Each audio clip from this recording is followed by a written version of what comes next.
மிக முக்கியமான ஒரு விஷயத்த சொல்றேன், நல்லா கேட்டுக்கோங்க. மிக முக்கியமான விஷயம், வாழ்க்கை பிறப்புங்கிற ஒரு கோட்ல ஆரம்பிக்குதா இல்லையா? அந்த பிறப்புங்கிற கோட்ல ஆரம்பிச்ச மாதிரியே மறுபடியும் மரணம்ங்கிற அதே கோட்ல வந்து முடியும். பிறக்கும் போது எப்படி ஒண்ணும் இல்லாம வந்தானோ அது போல மரணிக்கும் போதும் ஒண்ணுமே இல்லாம எல்லாத்தையும் விட்டுட்டு போயிருவான். அவனுடைய செல்வம், சொத்து, குடும்பம், குழந்தை எல்லாத்தையும் விட்டுட்டு ஒண்ணும் இல்லாம பிறந்தது மாதிரியே போய் சேர்ந்துருவான்.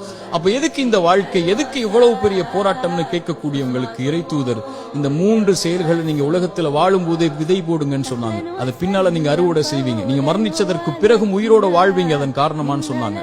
அந்த 3 விஷயம் என்ன தெரியுமா? முதல் விஷயம், இறைவன் உங்களுக்கு செல்வம் ஒண்ணு கொடுப்பான். அது பிறருக்கு இந்த உலகத்திலேயே கொடுத்து உதவுங்க. அதன் மூலமாக ஒருவன் பலன் பெற்றிருந்தால், அதன் மூலமாக இன்னொரு பலன் பெற்றிருந்தால் அந்த தொடர் நன்மை உங்களுக்கு வந்தடையும்னு சொன்னாங்க.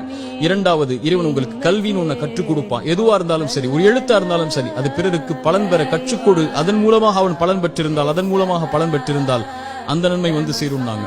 மூன்றாவது, இறைவன் உங்களுக்கு குழந்தை ஒன்று கொடுப்பான். கணவன் மனைவி நோக்கமே அதுதான். அந்த குழந்தையை நல்ல முறையில் வளர்த்தெடுத்து அந்த குழந்தை உங்களுக்காக பிரார்த்தனை செய்யும் அளவிற்கு நீங்கள் வளர்த்திருந்தால் அந்த குழந்தை செய்யக்கூடிய பிரார்த்தனைன்னு சொன்னாங்க. அப்படி நல்ல குழந்தைகளை இந்த பூமியில் இருந்து மரணிப்பதற்கு முன்னதாக வளர்த்தெடுப்பதும் சொன்னாங்க. இந்த 3 விஷயத்தை யார் இந்த பூமியில் மரணிப்பதற்கு முன்னதாகவே உலகத்தில் விதை போடுவாரோ அவர் மரணித்ததற்கு பிறகும் அதை அறுவடை செய்து கொண்டு இந்த உலகத்தில் உயிர் வாழ்ந்து கொண்டே இருப்பார். இந்த உலகம் அழியும் வரைன்னு சொன்னாங்க.